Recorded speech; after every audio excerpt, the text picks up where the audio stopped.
Now, if you will allow me, before I introduce our moderator, a couple little introductions that I feel are necessary. If you are a veteran of the United States military or serving on active duty, would you please stand? Thank you.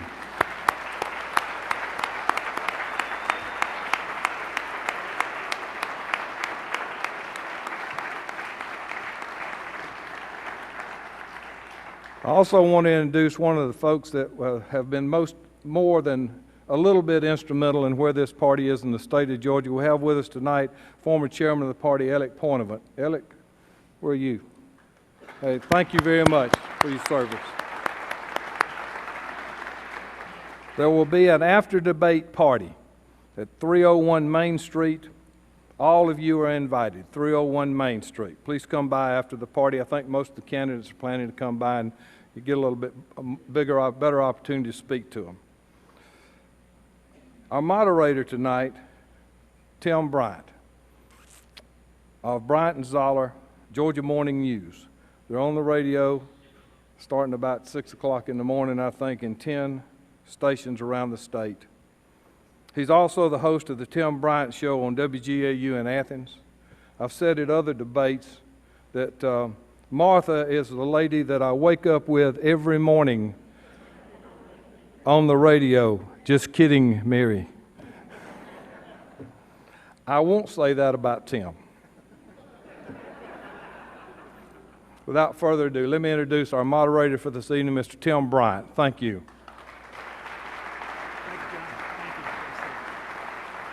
Thank you. Thank you.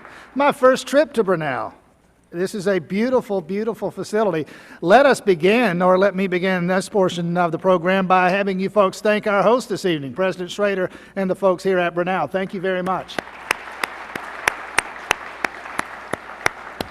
I was excited to hear, and I did not know, and I will, where is he? Where's Alec Pointevet? Alec Pointevet, the former chair of the Georgia Republican Party. My radio career began in 1988 in Bainbridge, Georgia, and the very first story I ever reported was that a fellow from Bainbridge by the name of Alec Pointevet was going to be the chair of the Georgia Republican Party. So here we are reunited all these years later. This is exciting stuff. Also exciting, of course, is what we're doing here this evening. This is, as John might have mentioned, the third debate in a series of 7. The Georgia GOP is sponsoring these. I understand the local party, the Hall County Republican Party, has been instrumental in organizing this, and our thanks to them as well. Let me now introduce our two questioners. These are the folks who will pose the questions to the candidates who will be out here momentarily. More about Todd Ream and Kyle Wingfield momentarily. But Todd, say hello to the folks. Hello. And Kyle Wingfield, also here this evening. And we'll have more to say about those folks in a moment by way of introduction. But let me now bring out our 7 candidates. The 7 candidates for United States Senate coming out now. Could you please join me in welcoming them to the stage?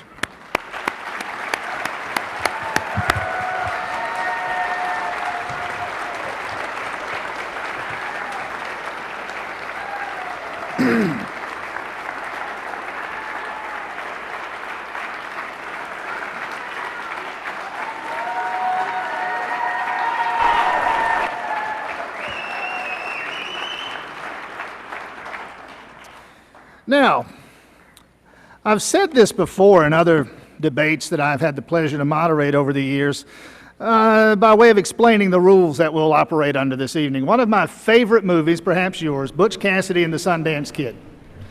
There's a scene in that movie, you remember this? A scene early in the movie in which it's Butch. He's going to fight the big guy, right? Remember this? And they determine how they're going to fight. They're going to fight with knives. And at some point someone says, let's go over the rules. At which point someone else says, there are no rules in a knife fight. My favorite line regarding debates. We do have a very few rules here this evening. We'll try to keep the knives at bay. Each of these candidates will be given 2 minutes for an opening statement. Each candidate will be given 90 seconds to respond to each question. Every candidate will be asked every question. In other words, every candidate gets a shot at each of the questions that are posed by our 2 journalists here. Should I, as the moderator, determine the need for a rebuttal, that rebuttal will be extended to an individual candidate, and that candidate will have roughly 30 seconds to make the rebuttal. Each candidate will be given 2 minutes for a closing statement, and there are the extent of the rules. Would remind the candidates that down front is, I believe his name is Rick, right? Rick is holding up not one but two cards at various points throughout the evening. The first is the yellow card, as you see. That will indicate that you have 30 seconds in which to summarize your remarks and to begin wrapping up your statement. The red sign is the stop sign. That is the time for you to stop talking, or else depend on me to jump in and stop you from talking. And there it is. That's the extent of the rules here. Again, I mentioned our two journalists here. Let me say a word about them, and then we'll let those folks toss out the questions. Todd Ream, to my immediate right, is a pollster and a political consultant, began his career in Georgia politics with internships at the Georgia Republican Party, working with the director at that time, David Schaefer, worked on the 1992 successful Paul Coverdell Senate campaign, has started a website devoted to Georgia politics from what he says is a conservative Republican perspective, and a very fine website it is. If you're not familiar with it, familiarize yourself with it, georgiapundit.com. Publishes, he says, the most widely read daily email newsletter about Georgia politics. Also, and I don't know that I knew this, is the editor at insideradvantage.com, another fine and long-running, in fact, the longest-running website about Georgia politics, and an associate publisher of James Magazine. Todd grew up in Gwinnett County, got out as fast as he could, and graduated from Emory University, where he studied under the renowned professor of political science, Dr. Merle Black, lives in Brookhaven with his wife, Stephanie, and it says here, only 2 dogs. Kyle Wingfield, Atlanta Journal-Constitution, the AJC's conservative columnist. After much deliberation, the Atlanta Journal-Constitution decided they needed a conservative columnist. And the duty fell to Kyle Wingfield. He came with credentials that include a stint at the Wall Street Journal, based in Brussels, worked for the Associated Press in Atlanta and in Montgomery, Alabama, is a native of Dalton and a graduate of the University of Georgia. Ladies and gentlemen, the questioners, the journalists who will pose the questions this evening. Now, by way of introducing our candidates, and I will start from my left. I see Art Gardner. I see Congressman Phil Gingrey. I see former Secretary of State Karen Handel, David Perdue, Derrick Grayson, Congressman Jack Kingston, and down there to the far right, or the far left, I should say, probably the only time I'll use that phrase in connection with Paul. That's right. Is Congressman Paul Broun.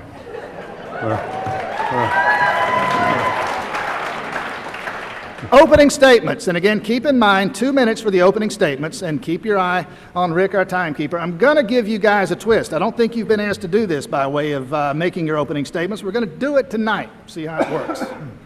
I want all of you to note the person to your immediate left. In the case of Congressman Brown, I want you to think about Art Gardner down here to my immediate left. All right? As you make your opening statements, incorporate in that opening statement something nice, something positive about the person to your left. Art Gardner, to you first. Thank you. My name is Art Gardner, or as it says in your straw poll, Mr. Other. I'm 55 years old. I've been married for 32 years, and we have 3 adult children. I've worked in small businesses for 36 of the last 41 years. I worked for 10 years as a car mechanic, worked my way through Georgia Tech doing that. And to my left is another Georgia Tech man. I worked for 5 years as a manufacturing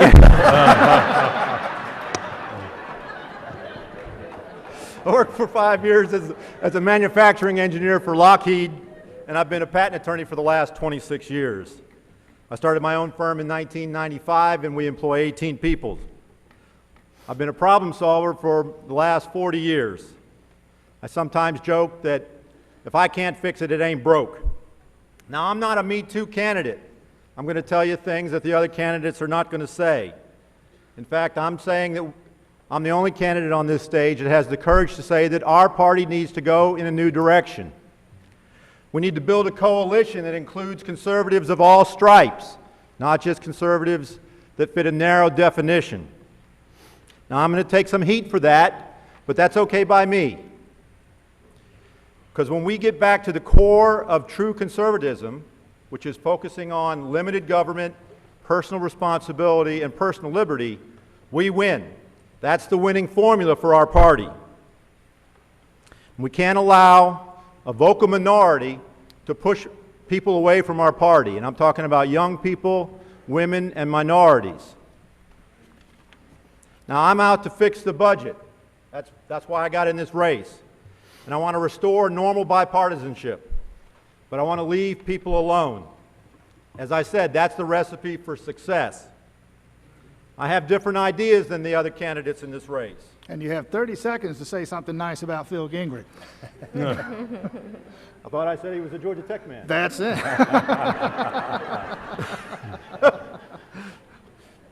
My ideas are not poll-driven. To quote a famous conservative trailblazer, I offer you a choice, not an echo. Congressman Phil Gingrey, your opening statement. Well, the candidate to my immediate left, Karen Handel, is without a doubt the prettiest candidate on this stage.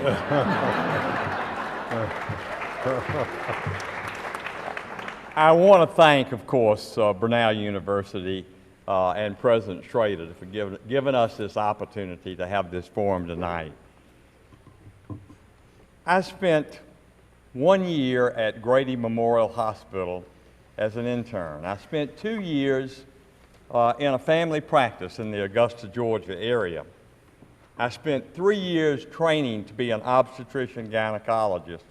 And during a lot of that time, I was actually practicing on the weekends.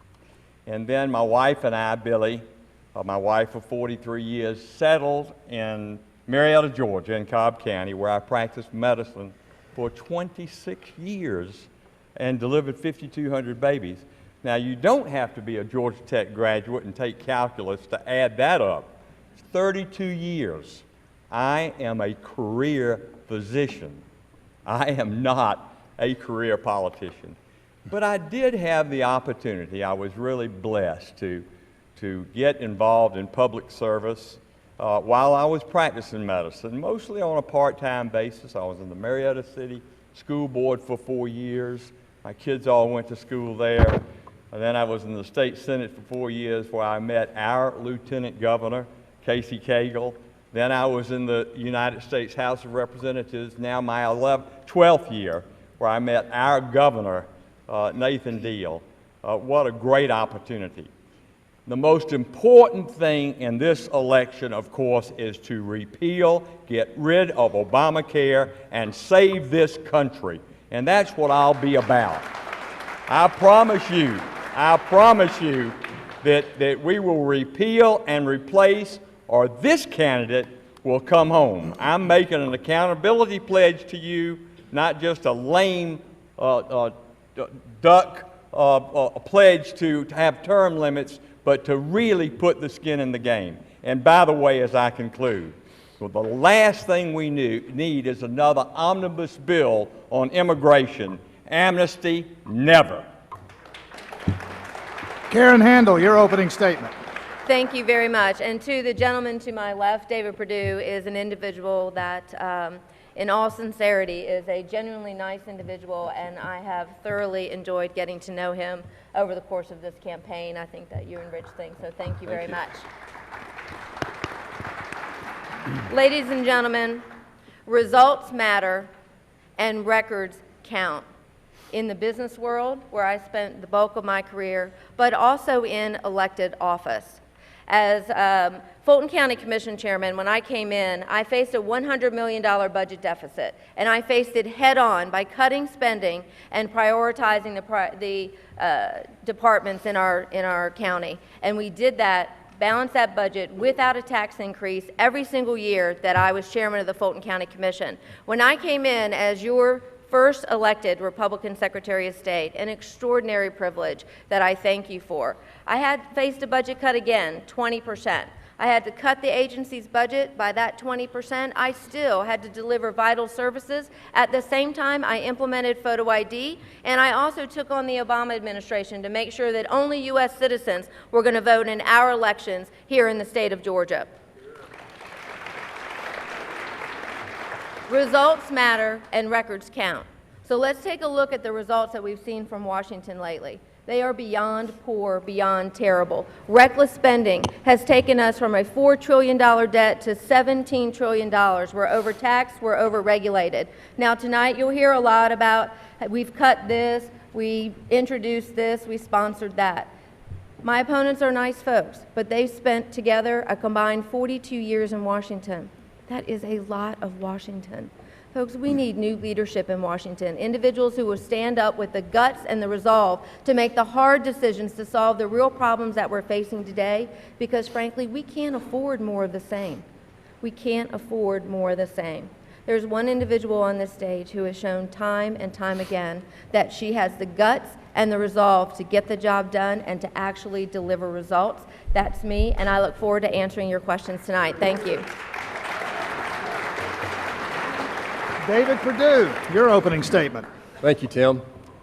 My message in this race is very simple. We have a full-blown financial crisis on our hands. It's real, it's serious, and it threatens our very way of life.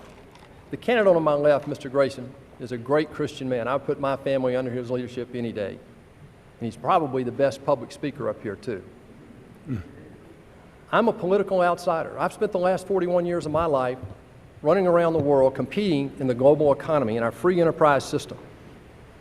I worked my way up to become President CEO of the Reebok brand and Chairman CEO of Dollar General. I had a chance last year to sit in a very small meeting with 4 past Secretaries of Defense who said that the greatest threat to our national security is our own federal debt. $17 trillion we all know about.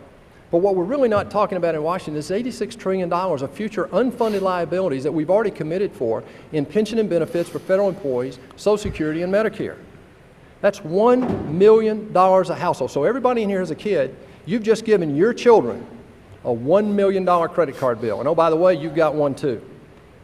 And what are we getting for all this spending right now? 1 out of 5 Americans are out of work or unemployed or underemployed in America today.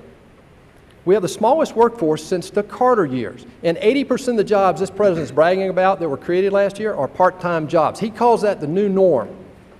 Well, who's to blame? Well, honestly, I think I am, but I think you are too. The problem is we keep sending the same type of people to Washington expecting different results. The good news is we've got a way out of here. There's hope. We did it in the 80s. We have a $16 trillion economy.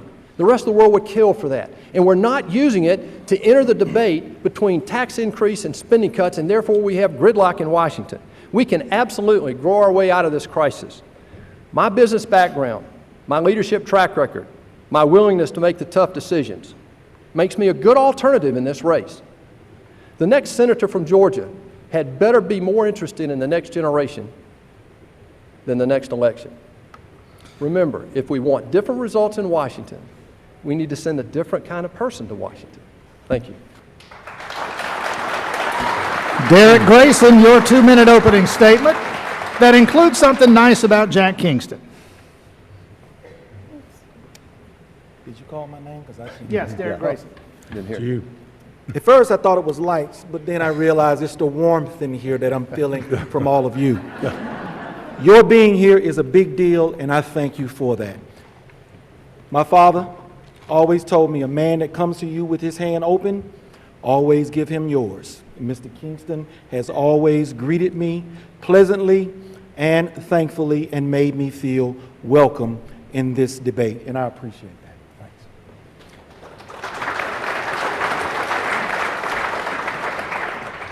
In case any of you didn't hear it, my name is Derrick Grayson. I'm not going to talk about me because I'm really not that important. What is important is our Constitution, our liberties, and our freedoms.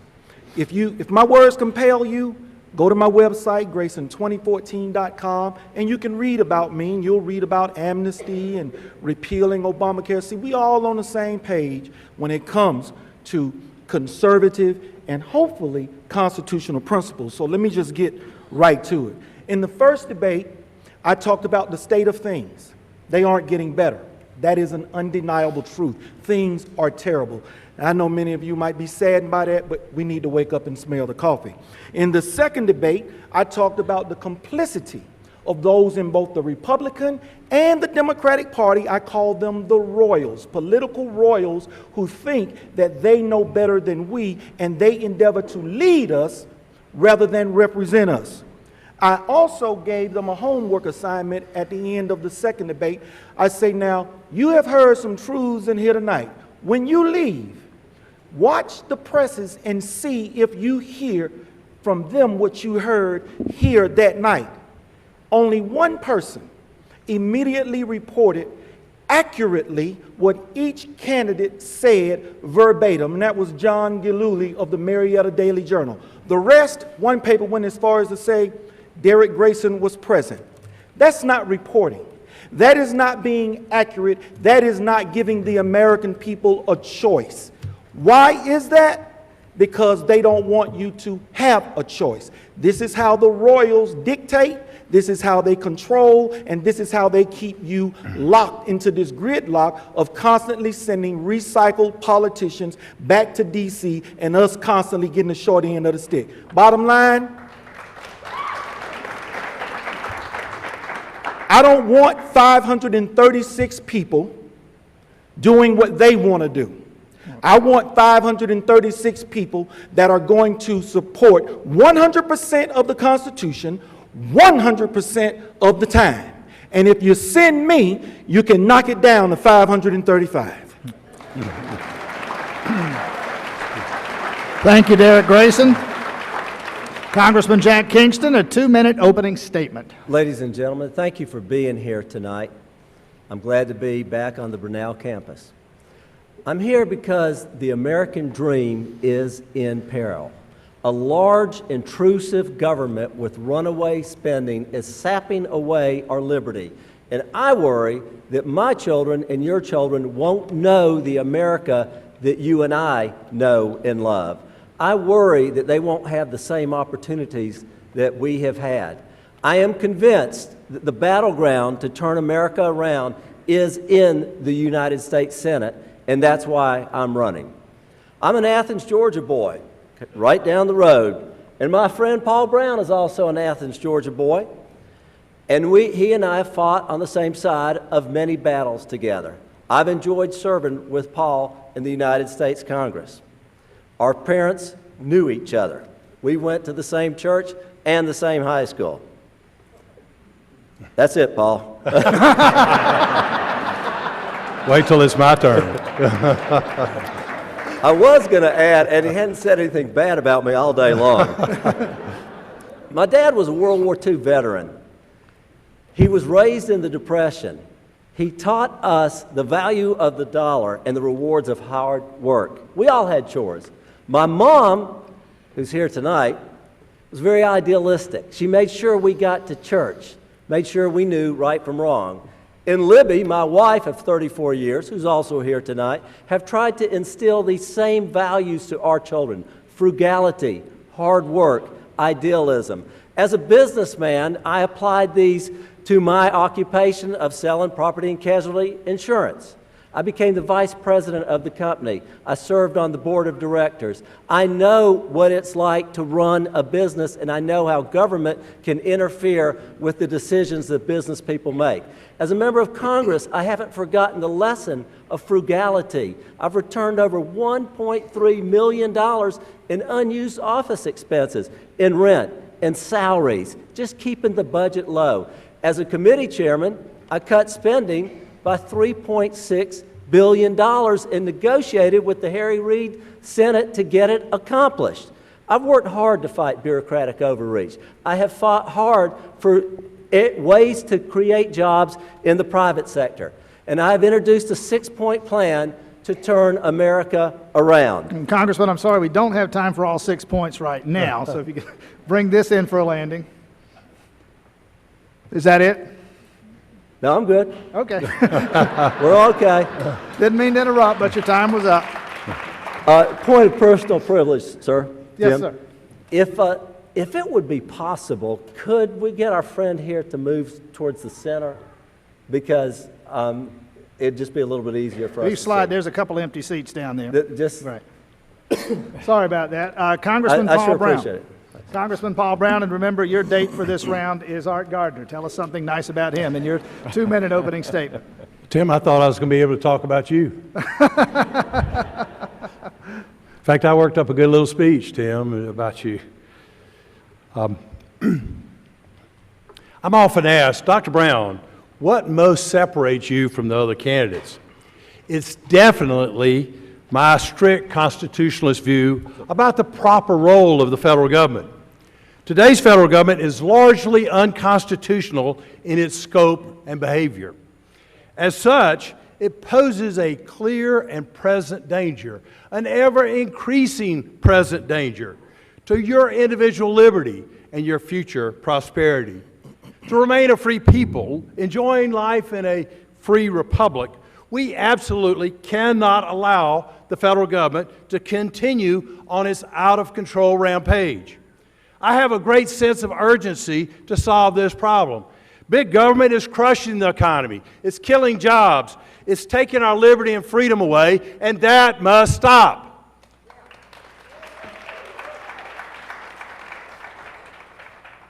The other candidates, however, appear to not understand that profound nature of this threat. They meekly accept government as it is. None of them has offered even one specific idea as to how they would limit government. At best, they seem to propose a less expensive, more efficient version of the status quo.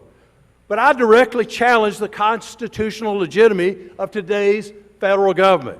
I challenge its right to behave as it does toward individual citizens. And I challenge its right to reduce the states to mere administrative units of the federal government. We must fundamentally transform the federal government, forcing it back into its constitutional role.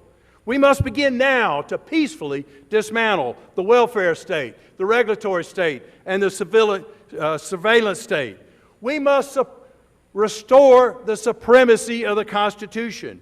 We must limit the scope of the federal government, defund its unconstitutional programs, and begin now to return power to the states and to the people. And Congressman, I must jump in and tell you that your time is up. Sorry, we got to get to the questions now. Okay. Before we do, a couple of things really quickly. We have another audience that's not in the room here, and I should have mentioned this at the outset. Our host, Brenau University with a campus radio station, WBCX. They have an audience on the air and streaming live at their website. Let's all say hello to the radio audience that's out there this evening. Hello, radio. And you may have noticed that we only have 7 candidates up here this evening. There was an 8th announced candidate who appeared in the first 2 debates.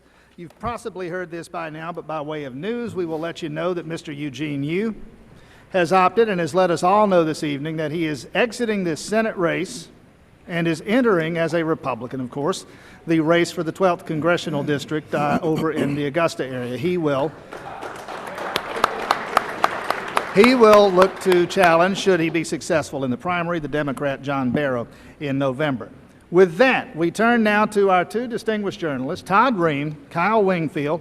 Todd Ream, the first question to you, and again, 90 seconds to respond, and let's all keep an eye on Rick, and I'm going to be a little more stringent on the time here with these questions because we want to get as many as we possibly can, want to get to as many as we can this evening. So the briefer the answer, the more we get to. Todd Ream, we'll start with Congressman Phil Gingrey, work our way down to the left and back to Art Gardner for our first question. Todd. Good evening, everyone. 2 weeks ago, Congress passed a $956 million farm bill. For the members of Congress, please tell us whether you voted for it or not and why. For those who are not in Congress, please tell us whether you would have voted for it or not and why. Todd, I voted against that bill. That bill was a bloated bill that included, as you know, not just the farm issues, not just conservation, not just crop insurance, not just commodities, but also something called the SNAP program, better known probably by most of you as the food stamp program. And it included about 79% of the farm bill. It absolutely should not be a part of the Farm Bill, but it is in there to try to get votes from folks that normally would not vote for something that is bloated. And we cut originally in the Farm Bill that I did vote for in the House of Representatives several months ago when we divided the two bills. There was a $40 billion cut in the SNAP program. I voted for that. But in the final analysis, this bill that came to us, the conference report under regular order, there was an $8 billion cut in the SNAP program. We can't afford that. I love the farmers of this state. It's the #1 industry in this state, and it is very important that I stand strong for the farmers, and I will. But we have to cut spending, and I think they know it. We don't want to give all these subsidies to these big mega farmers who are not row croppers. They're big conglomerates, and that's why I voted no on that bill. Congressman Gingrey. Karen Handel, the Farm Bill, yea or nay? I would have been a nay, given that it was a combined bill between the food stamps with the farms. Now, let me be abundantly clear. I believe that our agribusiness community, we all know how important it is to our state, but they have a right and deserve to have their issues stand on their own and not be traded off. There were some real missed opportunities within the Farm Bill to do some reforms that many in the agribusiness community wanted to have. This bill, it's interesting to me that individuals talk about how much we have a spending problem in Washington, and yet this was a bill that went from a $640 billion farm bill, the first one, to a nearly $1 trillion. It seems like only in Washington do they not understand that we have a real spending crisis in this country, and we need to get serious about cutting the spending. Again, it was a missed opportunity to do some good things for our agribusiness community, but when all was said and done, a $1 trillion bill was unsustainable and not in the best interest of the overall country. David Perdue, the Farm Bill. Well, I hate to be boring, but what she said. I would have voted against it for different reasons, though. This is another example of where distractions in Washington have got us in this mess. Certainly, half of our budget in Georgia, half of our economy in Georgia is our ag business. I grew up on a farm. I know what it's like down there. And I understand the bureaucracy that comes from Washington that's killing it. Has anybody bought propane in the last week or two? I mean, propane is just out of control right now. Why is that? Well, I'm telling you right now, one of the things that we're facing is that 1/3 of the money that these guys in Washington are spending right now is borrowed. In October of last year, Congress gave themselves 60 days to get a reconciled budget. 60 days, something they hadn't done in 5 years. And oh, by the way, the president said, well, that's be very nice, but at the same time, I want a farm bill and I want an immigration bill. Now, how is that distracting away from the 800-pound gorilla problem that we have, and that we haven't had a budget in 5 years? We're going to spend over $1 trillion more than we're bringing in, and this thing at $17 trillion will be over $18 trillion before you know it. And the problem is, I just can't stand by and watch that happen. Our farmers are very important. The purpose of these bills to start with was to maintain our food supply. We have a huge export opportunity that can get this economy going again. I'm in a small business right now that's exporting ultra-high temperature milk to China. I'm living the dream because I know it can work. Thank you. Derrick Grayson, the question now, would you have voted for or against the Farm Bill? Thank God I record all of the debates. In the first debate, they asked us about the Farm Bill. I was the only one that said what they are saying now, and that is the issue with the food stamp program. 2 problems wrong with the Farm Bill. In answer to your question, it would have been no. That is, they tied the food stamp program to the Farm Bill so that they could hamstring each other in getting the things that they won't pass and going through all of those motions to keep us in the dark. The bottom line, they should have fought the Republicans to separate the food stamp program from the Farm Bill. And the second thing they should have demanded is that the government get out of the farming business. They actually tell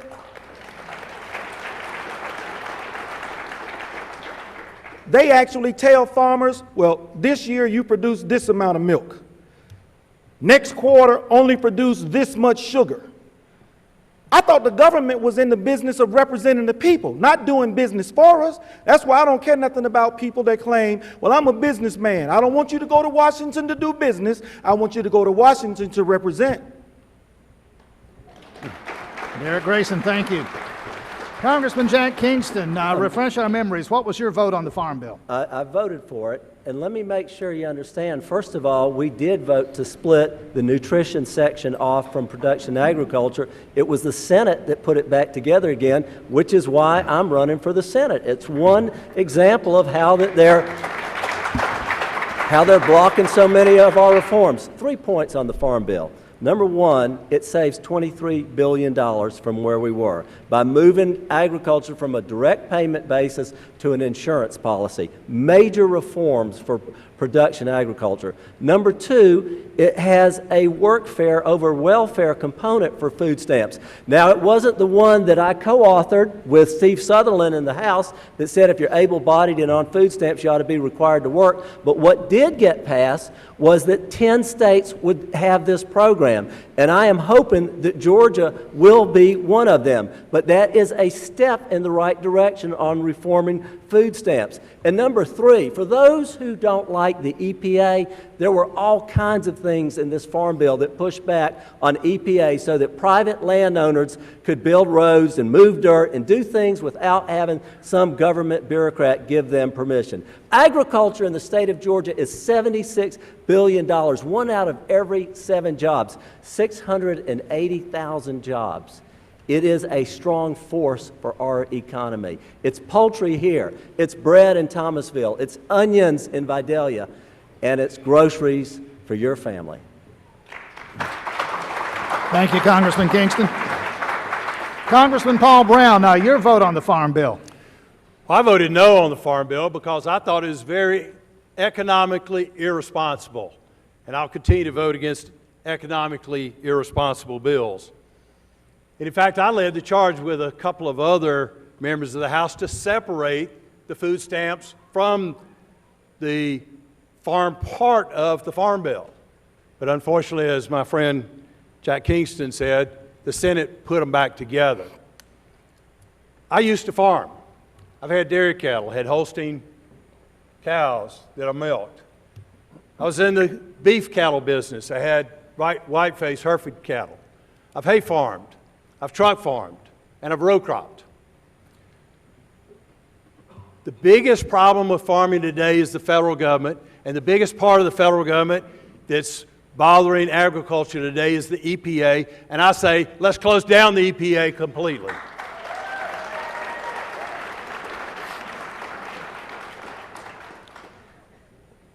And the high Art cost of Gardner, agriculture, I'm not through, Tim. I'm sorry, go ahead. The high cost of agriculture to produce crops is because of the federal government. It's just got to stop. We have the best farmers in the world here in Georgia. I know, I used to be a farmer, and I know how they can outproduce producers all over the world. But the federal government's the problem. We have to get the federal government off the farm, and I'll continue to work to do so. And now, Art Gardner, your stance on the Farm Bill. Well, thanks. First, I want to compliment Congressman Brown for his incredibly brief complimentary words of me during his opening statement. Well, I didn't get a chance, Art. If you like, you can say something bad about him later. Well, I think I just did. I'm going to claim a rebuttal. I would vote against the Farm Bill as it passed. First of all, we obviously need to cut spending, and this is an example of more spending, not less spending. We have a spending problem, not a taxing problem. And this shows how politically difficult it is to really cut spending, which is why most politicians do not tell you what they're going to do to actually cut spending. They'll say they're going to cut spending, they promise to cut spending, but they don't tell you how because how is hard. So if you go to my website, you'll see that on my website, GardnerSenate.com, I've got a very detailed plan for how to actually cut spending. It won't be popular with everybody. It'll be hard to do, but it needs to be done. And I disagree with the notion that we should shut down the EPA. It's fine to scale back the EPA or to rein it in so that it's more reasonable and so that it's business-centric and it doesn't try to put people out of business, including farmers. But we need the EPA. We can't go back to polluting the earth, polluting the water, and polluting the air. Kyle Wingfield, the Atlanta Journal-Constitution, your question, and it will go to Karen Handel. Thanks, Tim, and hello, everyone, tonight. We've just been talking about agriculture and the food supply. We've already heard a few references tonight to amnesty, so I want to ask a question about immigration. Pretty much everyone agrees that our guest worker program is broken. What I'd like to know from each of you tonight is what you think we need to do to go about fixing it. Thank you. Well, I think first and foremost, no more amnesties, regardless of what we call them by. Number two, we have to get serious about securing our borders, and that means border patrol, infrastructure, and the technology to actually reduce the flow of illegals in. Number three, fix the visa system, which is broken. Nearly 45% of illegals in our country came here legally and skipped out on their visas. Number four, enforce our immigration laws uniformly and robustly. Number five, stop the hiring of illegal workers, require E-Verify and more rigorous workplace enforcement that holds employers and the illegals accountable. Lastly, we need to support the American workers, and this gets to the guest worker program. We need to have a stronger emphasis on the STEM technology, math, engineering, science initiatives so that we are building here at home the kinds of technology and the kind of education and the kind of qualified workforce that we need so that we're not looking overseas to bring individuals in. David Perdue, immigration. In 1986, the Republicans were in charge, and we tried amnesty. How'd that work out for us? No amnesty, secure the borders, and enforce the laws. This administration is getting a pass by our Congress. They have absconded on their responsibility to hold the executive branch responsible. There have been articles after articles talking about how weak this Congress is, and it didn't just start in the last year or two. This president couldn't get cap and trade passed. He bypassed Congress and told EPA to kill coal, and they did within a year. Farmers in this country have to have the bureaucracy off their backs in terms of getting guest workers, but I agree with one thing that's been said. Our education process is doing our kids a disservice, and one of the manifestations of that is we don't have enough workers in the right places to match the jobs that are out there. 1 out of 3 kids in America will not get out of high school today, the richest country in the history of the world. 1 out of 3 does not get out of high school. Our 14-year-olds are 25th and 26th. Our 2-year colleges are underutilized, the technical college. You put these people out and get them trained, and it'll diminish the demand for illegal workers and also for the bureaucracy that's necessary to handle the guest worker program. Derrick Grayson, the question of immigration.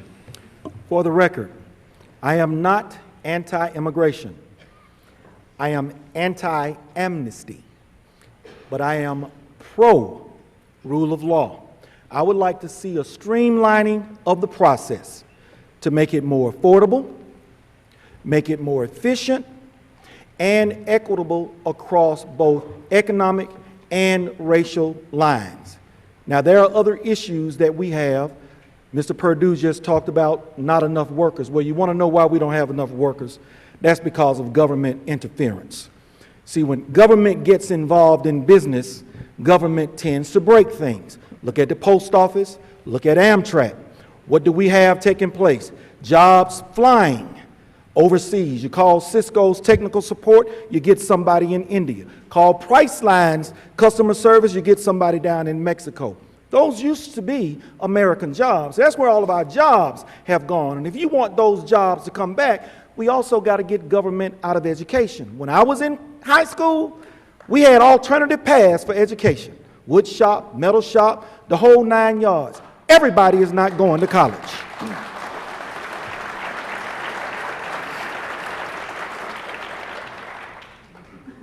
Congressman Jack Kingston, and I've been asked to ask you if you could to step just a tad bit closer to the microphone, Congressman Kingston. How's this? On immigration, no amnesty, secure the border. Keep in mind, though, that 40% of the illegals actually come in legally. and then we're not tracking them, we're not monitoring it so much. So securing the borders isn't just building a bigger or taller fence, it's all kinds of ways that you need to control the border because it is porous. Number 3, you need to crack down on anyone who knowingly hires illegals. And then number 4, no welfare for illegal workers. I'll give you one example.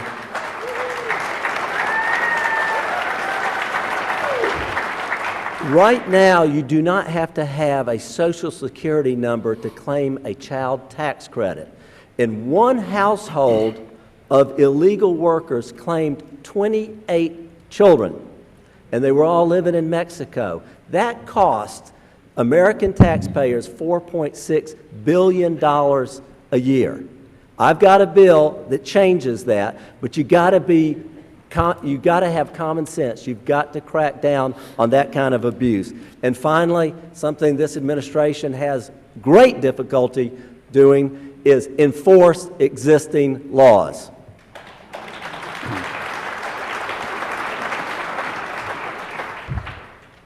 Congressman Paul Broun, you have 90 seconds in which to solve the immigration problem. I do that very quickly. Let's secure the borders and nothing else matters till we do. We've got to secure the borders. In fact, we've got a terrible legal immigration problem. We have all these illegals here in this country. We've had 4 presidents now who've totally refused to do what was put in the 1986 amnesty bill that President Reagan signed into law. And that's to secure our borders. Until we secure our borders, nothing else will matter. That's absolutely the only thing that we must do, and then solve all the problems. We should be a nation ruled under the rule of law instead of the rule of man. And we've had 4 presidents now who've just totally refused to uphold that 1986 law. The only new law I would like to see passed is one that makes English the official language of America.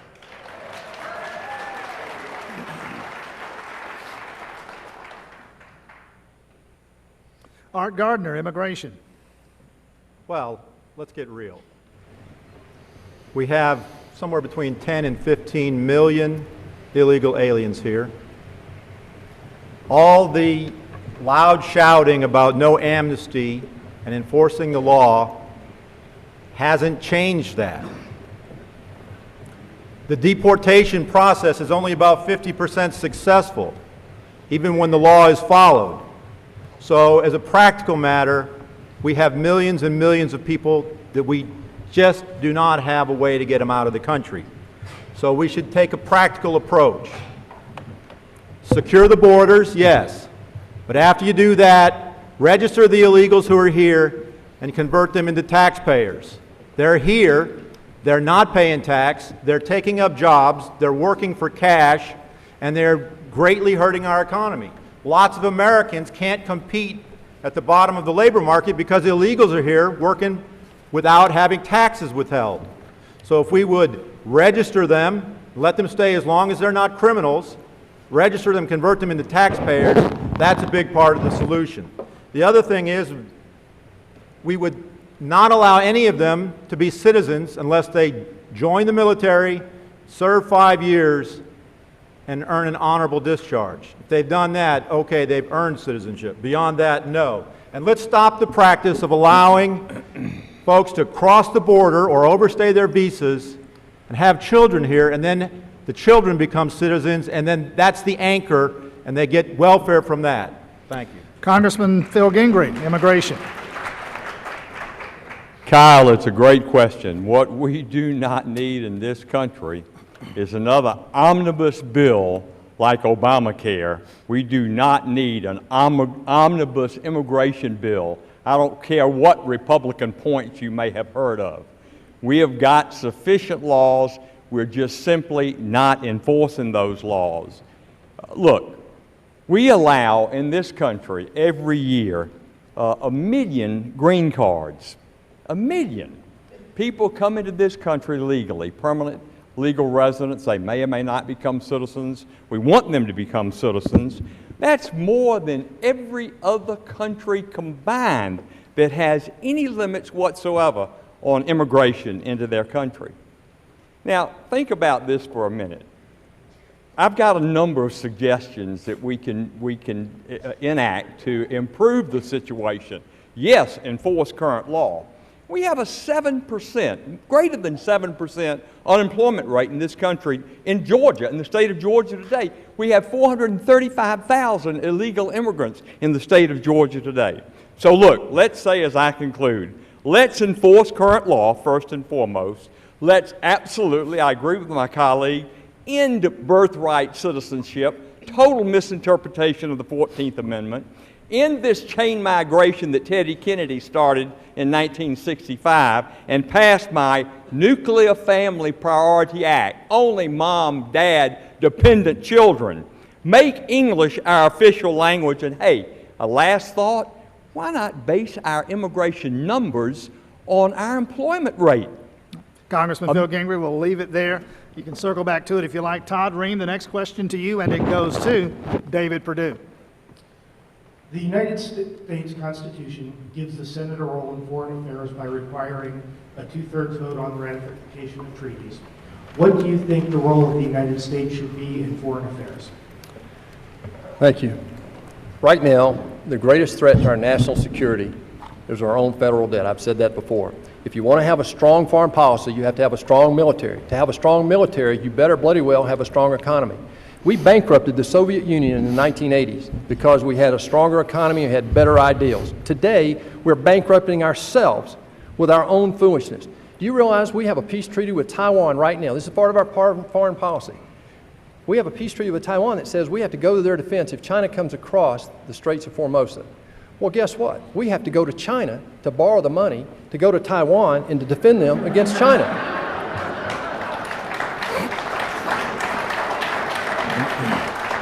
Listen, I can't think of a more illogical result from not facing up to the reality that you and I have to face up with every day, and that is that we can't spend more than we take in. This government's spending for the last 5 years 35% more than it's taking in. It can't go on forever. If you want a strong foreign policy, in all seriousness, we have to get serious about not going straight across the board with cuts, but determine priorities. Go to zero-based budgeting and make sure you fund the things that are of a priority to defend our country and to make sure we have a strong foreign policy. Thank you. Derrick Grayson, the question is about foreign policy. What is the Senate's role in shaping foreign policy? What the Senate's role should be in shaping foreign policy is to obey the Constitution. Some things are not that difficult. Our Constitution clearly states our militaries are for the defense of our borders. And we have treaties to help us in dealing with our allies. Our problem is, and I'm just going to give you some things that you can see, we like to meddle in other people's business. We've been doing it since Reagan. None of that has changed. Mr. Kingston talks about he wants a strong military. But I can't take that serious when we have soldiers that commit suicide at a higher rate than civilians. I can't take that serious when I see troops that are suffering in Walter Reed Hospital. You can't have a strong military if you don't have troops that you take care of. And it all comes back to the same thing. Our foreign policy is also starting to affect us. The things that we do overseas, we do to us. You can ask those that are already in the room about FISA, the Patriot Act, indefinite detention. Ask them. See what they have to say about it. Those are a violation of our Fourth Amendment protections. Just like Obama said, I'm going to go and bomb Libya, I am going to go and bomb Syria. It wasn't until the people rose up and said, no, Mr. Obama, you're not. And we have to do that in every aspect of our government. We have to stop them because they will not stop themselves. Derrick Grayson, thank you. Congressman Jack Kingston, the issue of foreign policy. There should be three legs to the foreign policy stool. Number one, military. Number two, economic engagement. And number three, humanitarian engagement. We talk about this. Military, we need to have the strongest military in the world. I am a firm believer in in peace through strength. I know that is offensive to our friends on the left, but peace through strength works. Number two, we do have to be economically engaged. I think there's trade opportunities around the world, places for Americans to sell their goods and products. Right now, for example, you know what a great economic impact poultry is to Hall County?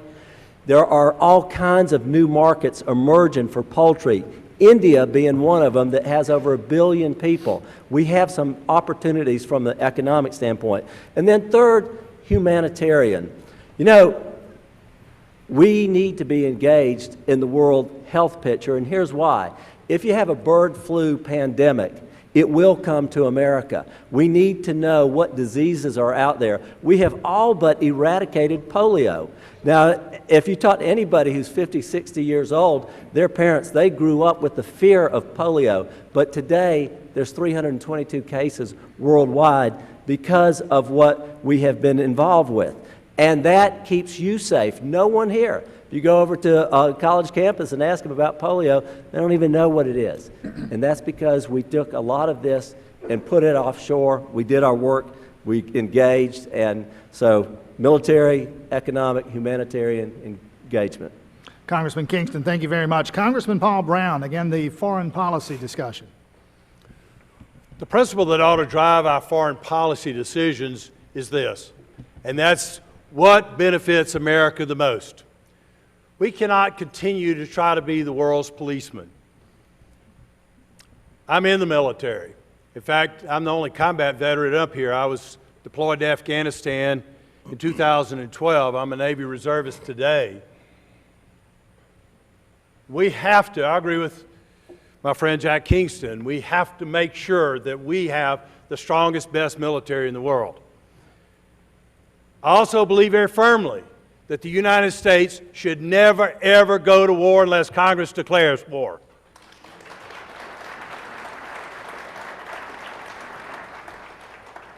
It's absolutely imperative that we support Israel, our brothers and sisters in the Middle East, not only because of the geopolitical reasons there, which are strong enough in themselves, but because of a promise that God made Abraham. He said, I'll bless those that bless you, I'll curse those that curse you. America must support Israel to continue to be blessed. And the last thing, a bill that I introduced, and I believe very firmly, we've got to get the U.S. out of the UN and UN out of the U.S.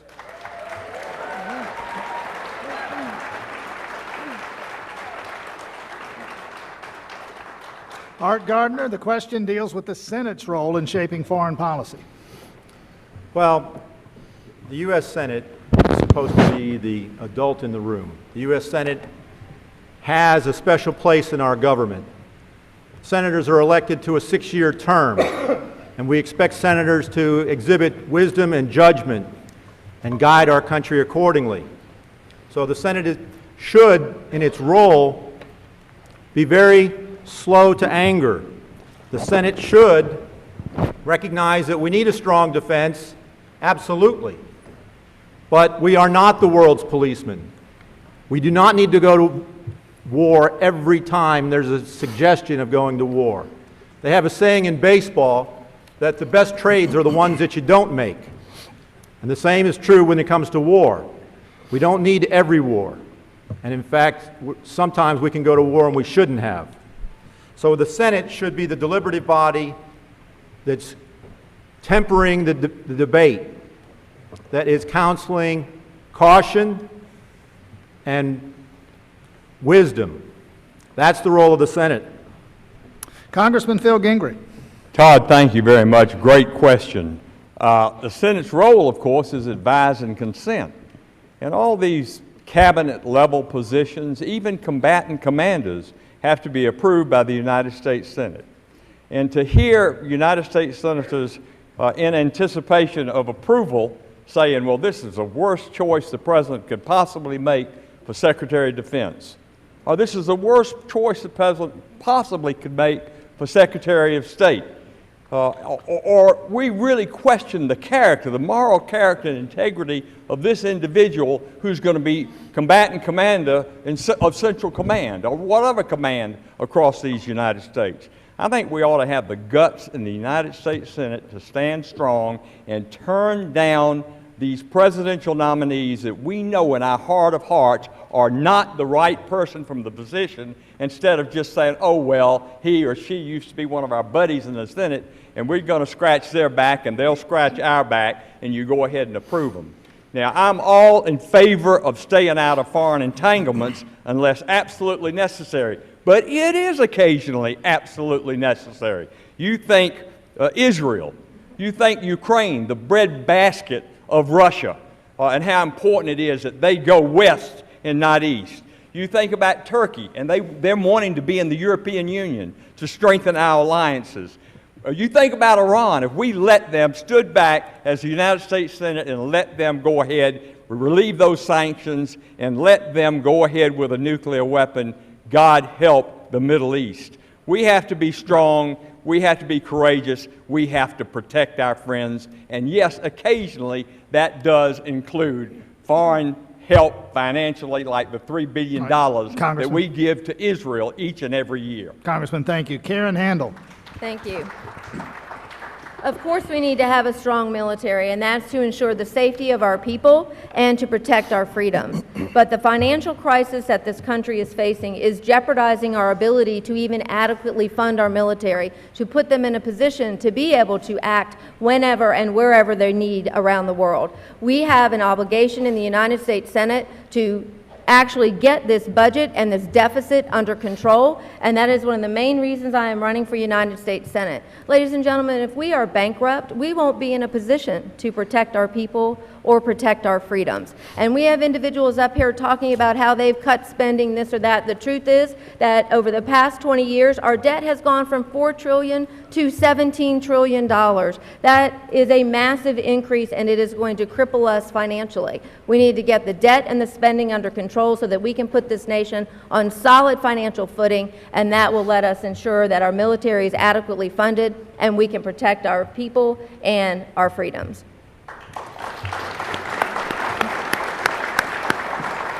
I got one job up here. Did everybody answer that question? I believe we did. So we're next to Kyle. That's my other job, is to keep up with these two guys. Kyle Wingfield, the next question is for you, and it will go to Derrick Grayson. Thank you. We have two physicians on the stage tonight, but unfortunately we have a growing shortage of doctors in this country. While Obamacare is accelerating that trend, it's a problem that was already becoming apparent before that law was passed. So, because I'm pretty sure everyone on all the candidates are for repealing Obamacare, I want each of them to tell us what, if anything, they think the Congress should be doing to address this doctor shortage besides repealing Obamacare. Besides Obamacare? Besides repealing Obamacare. I'm not aware of how many doctors we are short of. I am aware of this. We have massive fraud taking place that creates massive liabilities for doctors, making it almost to the point to where they say it's not worth being a doctor because I don't want to go broke because I'm being sued by somebody. We also have that same situation with lawyers, but for whatever reason, they continue to become lawyers because they know they can go and work in Congress.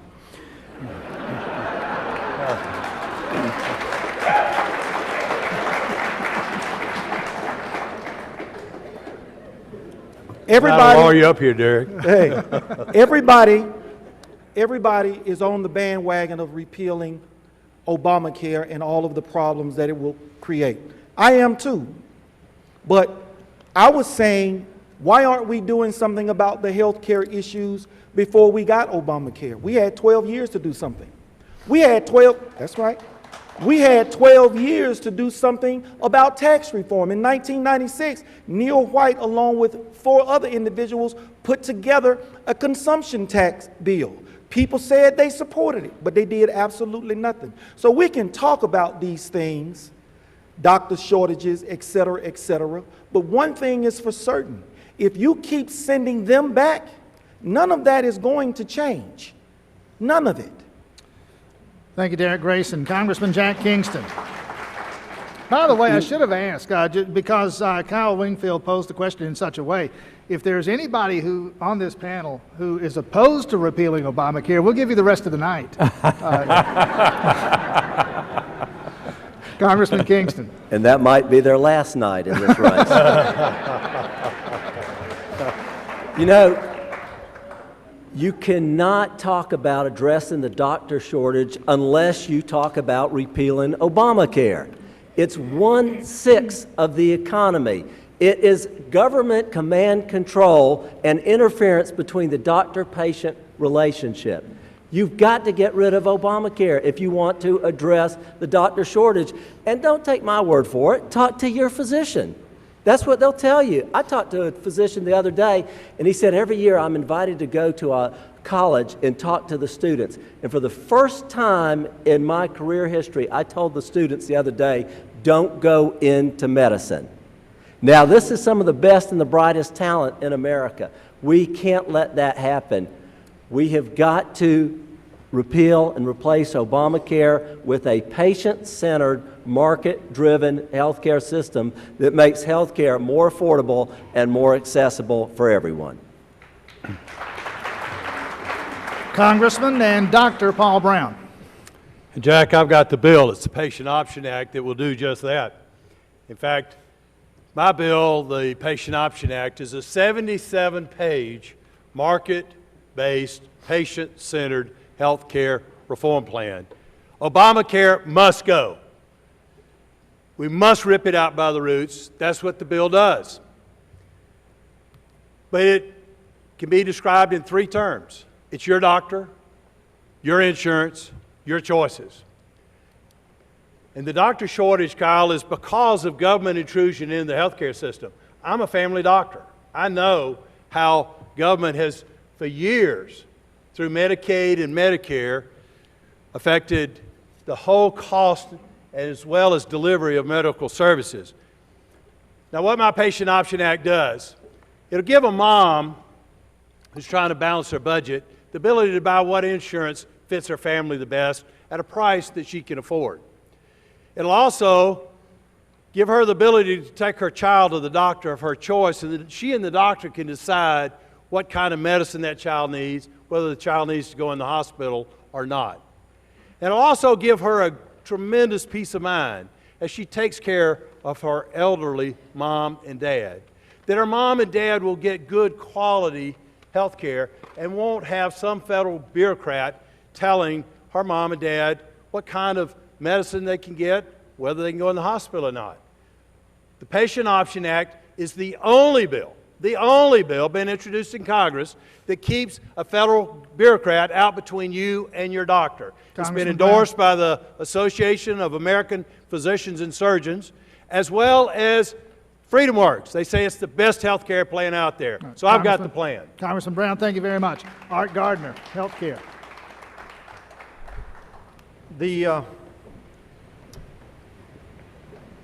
This question is very interesting.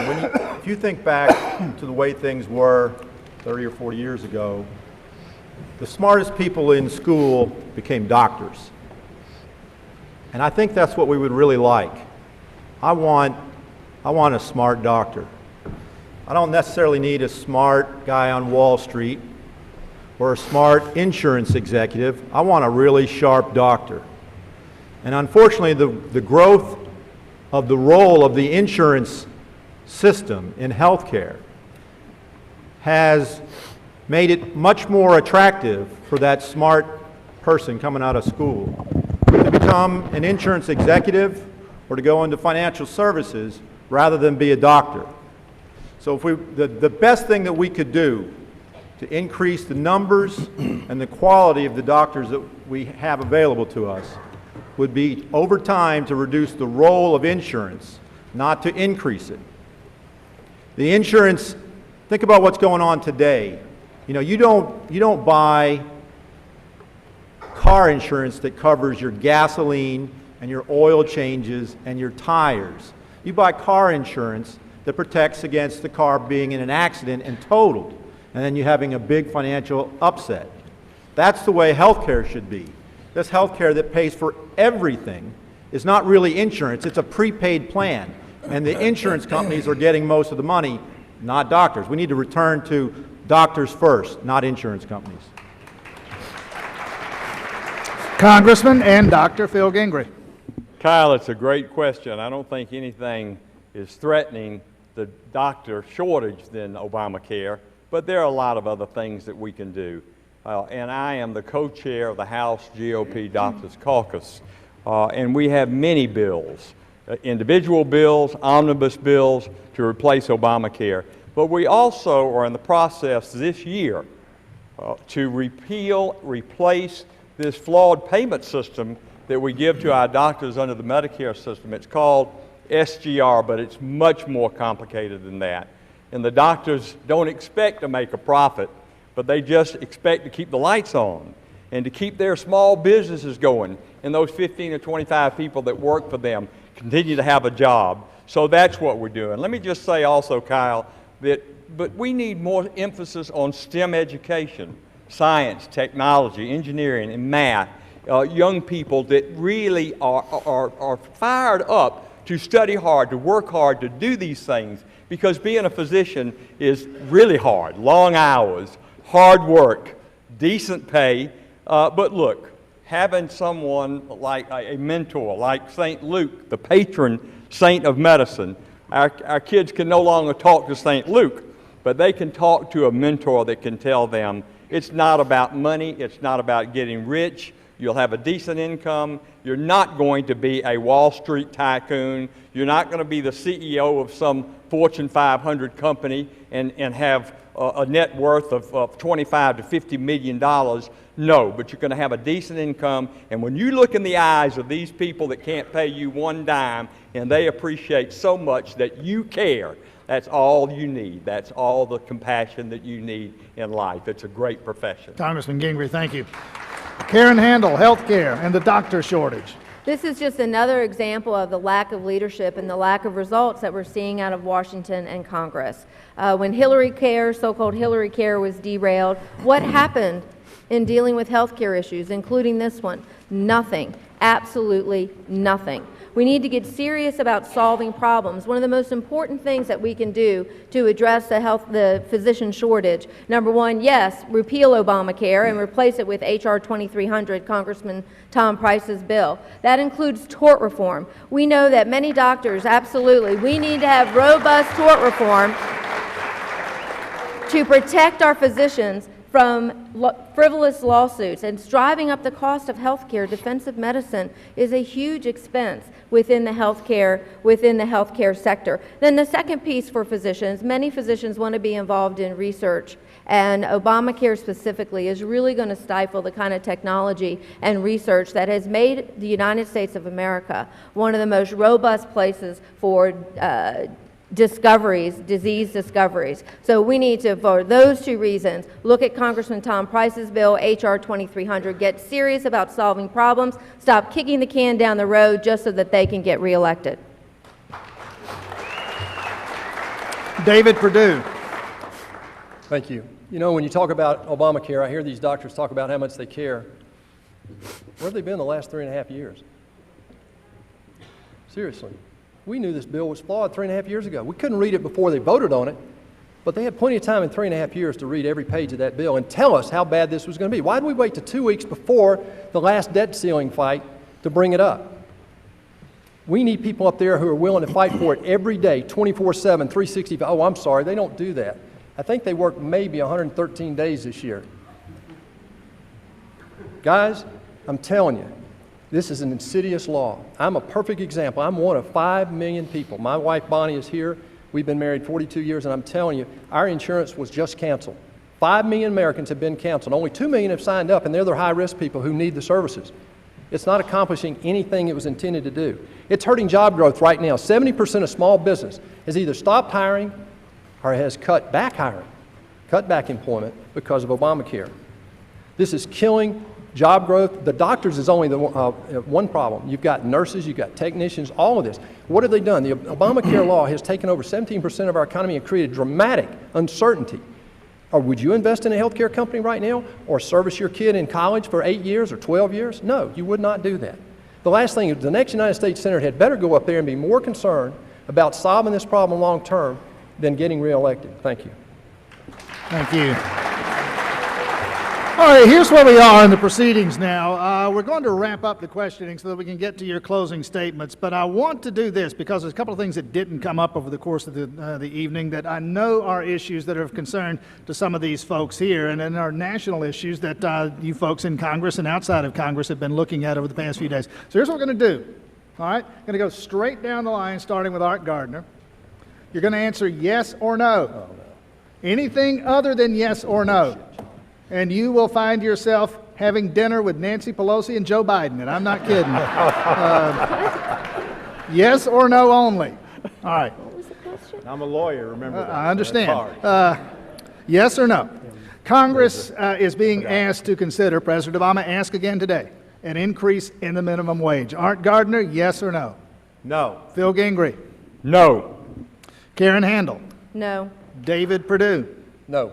Derrick Grayson? No. No. Congressman Jack Kingston? No. Congressman Paul Brown? Absolutely no. All right. Final question, and then we'll get to our closing statements. Then we'll work our way back. Congressman Paul Brown, we'll start with you and work our way back up. Big debate in Georgia right now as it relates to national education standards. Common Core. Should Congress, yes or no, and listen to the question, should Congress take action to repeal at a national level any component of Common Core? Congressman Paul Brown. I want to repeal the Department of Education. That's what gets rid of Common Core. Jack Kingston, Congressman Jack Kingston. Anything that's an overreach to local education should be curtailed. All right, who are we next? Derrick Grayson. Common Core should die. Congress repeal Common Core? By any means necessary. Karen Handel. I'm sorry, David Perdue. My mom and dad were teachers. If my dad were alive tonight, he'd say, kill it tonight. And now Karen Handel. Absolutely. Let's do everything that we can to stop Common Core and the intrusiveness of the federal government into our local education. Congressman Gingrey. Yes. Yes, Congress should kill Common Core. Art Gardner. Yes. Yes, Congress should kill Common Core. Ladies and gentlemen, let's thank Kyle Wingfield and Todd Ream, our two questioners tonight. Sorry we couldn't get to more. But let us get now to our closing statements, and we will begin, again on my far left, with Congressman Paul Brown. Congressman Brown, 2 minutes by way of closing statement. The candidates in this race can be categorized in three groups. There's the first that claim to be conservative, but they have absolutely no record to back that up. There's a second group that claim to be conservative, but their record does not back up a constant and a continual position of being conservative.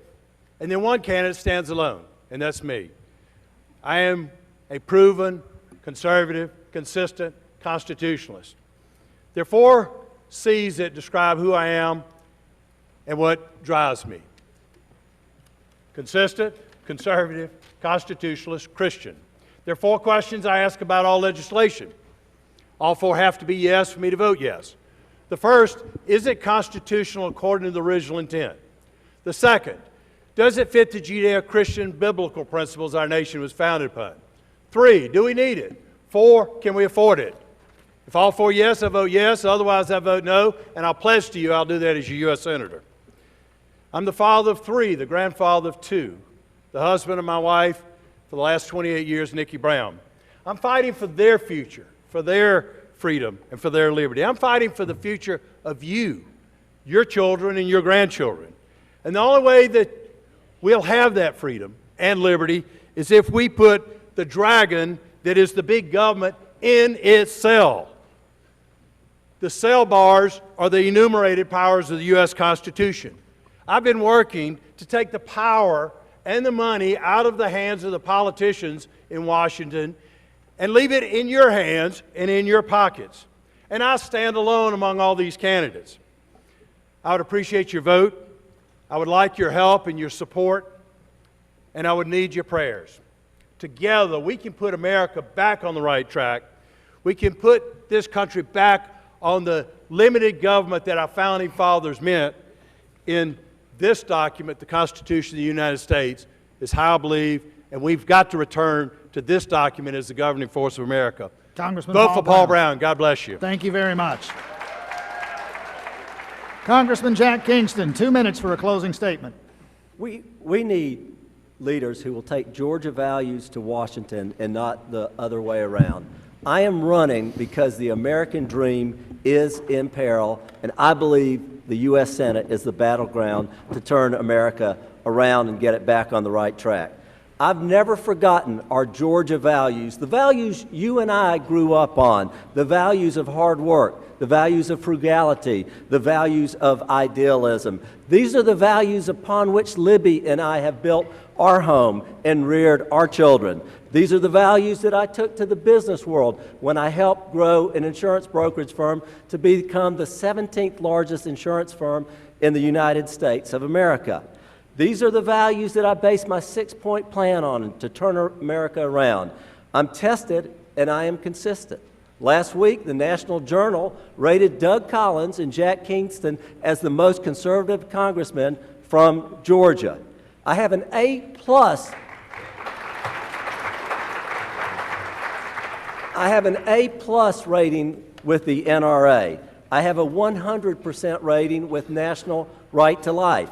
I have a 92% rating with the United States Chamber of Commerce and a 100% rating with the National Federation of Independent Businesses and a 96% rating with the American Conservative Union. I not only voted against Obamacare and have fought consistently about Obamacare, but I also voted against the George Bush stimulus plan and the George Bush bailout of Wall Street because my idealism goes beyond party loyalty. You have to be consistent. I'm a lifelong Georgian. I've spent many wonderful hours in Hall County. I almost grew up here in some respects. Water skiing with John Vardaman, deer hunting with Jeff Reedy and David Latham, Lambda Chi meetings with Joe Wood and Dick Valentine. In my business career, I had clients in Hall County, and my campaign is practically being run by Hall County leadership, J.D. Mueller, Brian Hollis, Astrid and John Brakefield. And every Monday, I am on the phone with Philip Wilhite getting instructions and planning for the next week. I will never forget who elected me, who sent me to Washington, and what I went there to do. Thank you. Congressman Kingston, thank you. Derrick Grayson, 2 minutes for a closing statement. I ought to get an extra 30 seconds. Let me say a couple of things to you. If you listen to what was said when we talked about Obamacare, they wanted to repeal it and replace it with more government control. The government ain't got no business in health care. That belongs to the states. That's where it should remain, not with the government. That's what mine does, Derrick. The only person worthy of your vote is one that will support the Constitution 100% of the time and 100% of the Constitution. Not the pieces that they like, not the pieces that are agreeable, not the pieces that rub somebody else's back. 3 men up here in this room have voted to allow the government to spy on you. Now, you have an opportunity tonight. When you shake their hand, ask them, why did you allow the government to spy on me? Why did you vote for various forms of the Patriot Act? Why did you vote for indefinite detention? You deserve to know because it was a violation of at least your Fourth Amendment rights. Now, if 60, 70, or 15% of the time in standing for the Constitution is okay for you, go ahead and vote for one of them. Because I ain't got nothing for you, because I'm a 100% guy. Another gentleman that I was sad to find doesn't believe in campus carry. Now, for me, the Second Amendment, the right to bear arms shall not be infringed.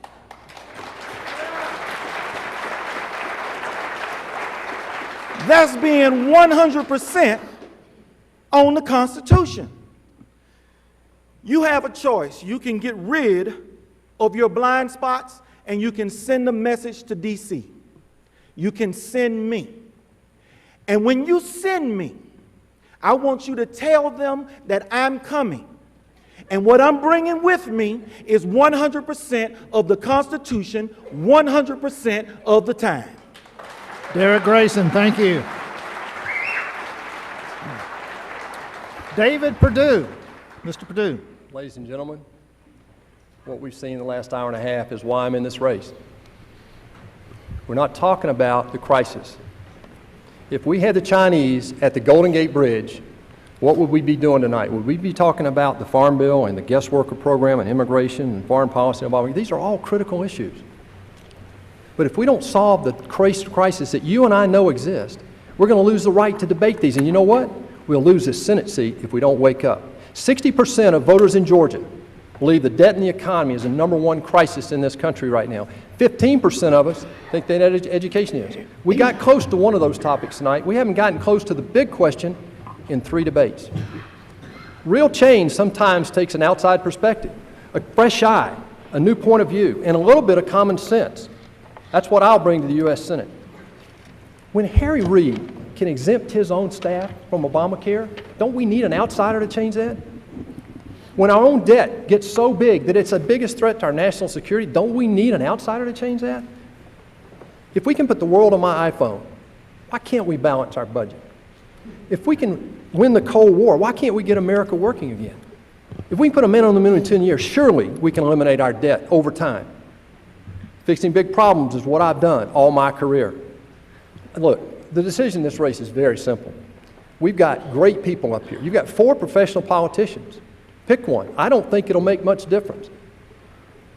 We know nothing will change.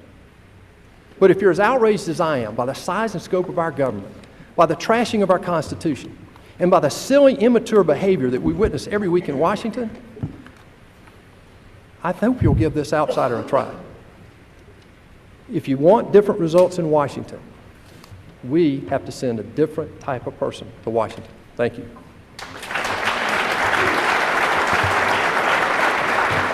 Karen Handel, 2 minutes for a closing statement. Thank you. I'm going to end where I began, and that's with this, that results matter and records count. We have spent the last hour and a half hearing about everything that my opponents say they want to do. Ladies and gentlemen, they've had a combined 42 years to do every single one of them, and they haven't. To be sure, consistency is a really important value, but so is being honest and straightforward about the record. And those up here want you to think that they're all about cutting spending, when the truth is 2 of the 3 congressmen up here, they voted not once but multiple times to raise the debt ceiling by trillions of dollars. They were part of driving up this spending in this country to leave us with a $17 trillion debt, voting for things like the bridge to nowhere, voting for $20 million for a Ted Kennedy Center. Now, folks, it makes me wonder, what are the priorities? What are their priorities? And then I have to look at television commercials or television news stories about fancy trips all around the world, to 14-day safaris to South Africa, Las Vegas. Ladies and gentlemen, we need a United States Senator who is going to be focused on you, who is going to go to Washington with the guts and the resolve to make the hard decisions that we need to make today. Now, I never could have imagined that I would be standing before you tonight to ask for your vote to be your next United States Senator. When I left home at 17 to move away from a troubled home environment, I worked hard. I worked really hard. And the first president that I was able to vote for was Ronald Reagan. And he told a country shortly after being elected that, much like today, was uncertain and frightened about the future. He told us that this country's best days were ahead. Well, I'm running for United States Senator so that our best days are still ahead. I asked for your vote. But know this, I'm going to work very hard to earn it, and then together we will have the guts and the resolve to make the hard decisions today to ensure to ensure that that next 17-year-old boy or girl who needs to leave home, that everyone has the same kinds of opportunities for freedom and prosperity that we have had. Thank you, and God bless you. Thank you, Karen Handel. Congressman Phil Gingrey, a 2-minute closing statement. Ladies and gentlemen, we hear a lot of people running for elective office talking about, I'm doing it for my children, or I'm doing it for the next generation. I'm doing it for them, certainly, and I've got 13 grandchildren. But I'm doing it for you, some of you who are part of the greatest generation. I don't want you to outlive your money. And that's why it's so important for me to focus on you as well as the younger generation. And I'm talking about the $75 trillion worth of unfunded liability in Social Security and Medicare. You want and deserve every claim to be honored, and you don't want health care to be rationed. You want your Social Security to be strengthened, protected. You want it to be there for you and your children and your grandchildren. And speaking of pledges, I am probably the only person up here that has made an accountability pledge in regard to Obamacare.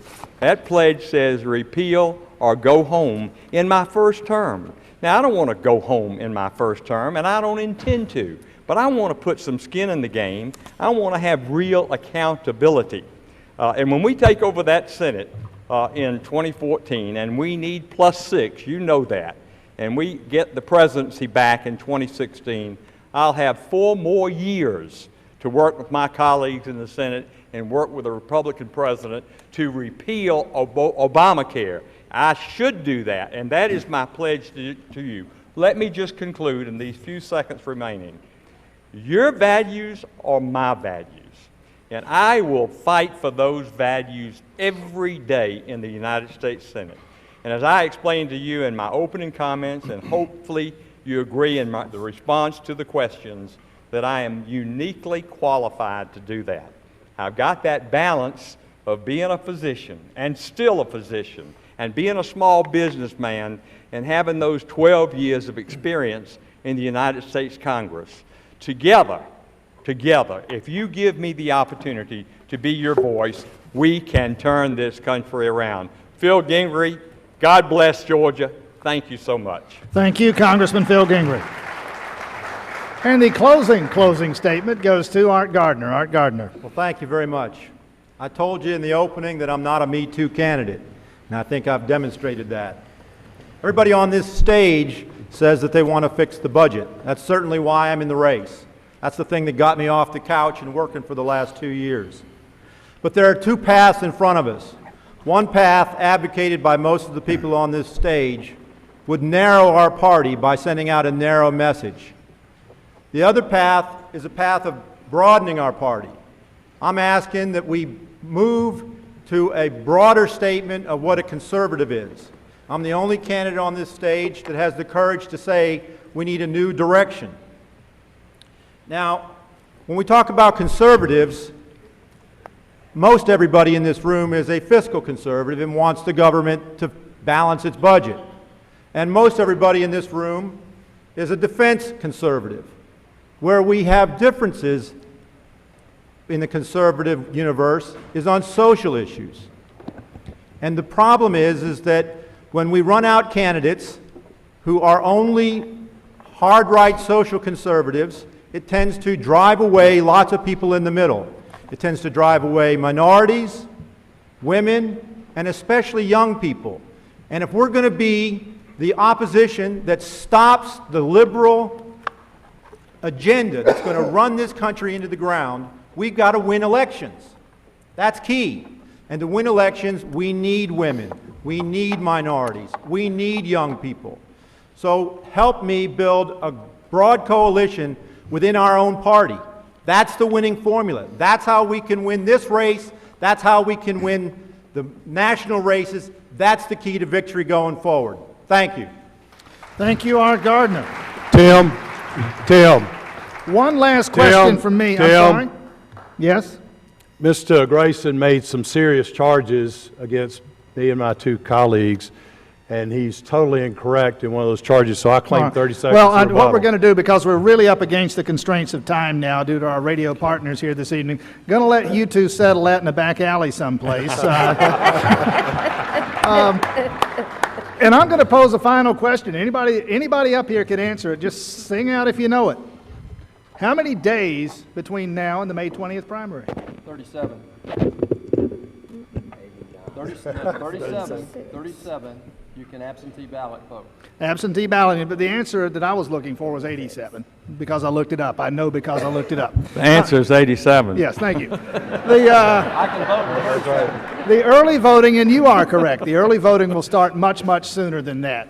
What John Padgett, the chair of the Georgia Republican Party, would ask of me to ask of you is to seriously consider the choice you're going to be asked to make in those 37 or 87 or in the intervening number of days between, because you are in all likelihood, give Michelle Nunn and the Democrats their due, you are in all likelihood looking at the next United States Senator from Georgia on this stage this evening.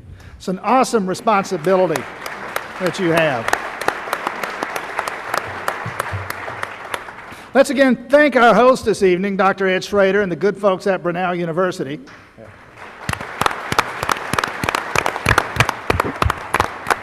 And let me conclude by inviting you. You heard John Padgett in his remarks reference something called 301 Main Street in Gainesville. The locals here know that as the Georgia Mountain Center. And that is where the after party will take place. Not only a little reception and an after party, but it says here the Hall County GOP is conducting a straw poll. They're going to want to know what you think about the debate and about the race moving forward. So meet us now. We will reconvene at the Georgia Mountain Center. Thanks for coming. Thanks for participating. Again, thank these candidates. Remember, my name's Mr. Other. And have a great evening. Thank you.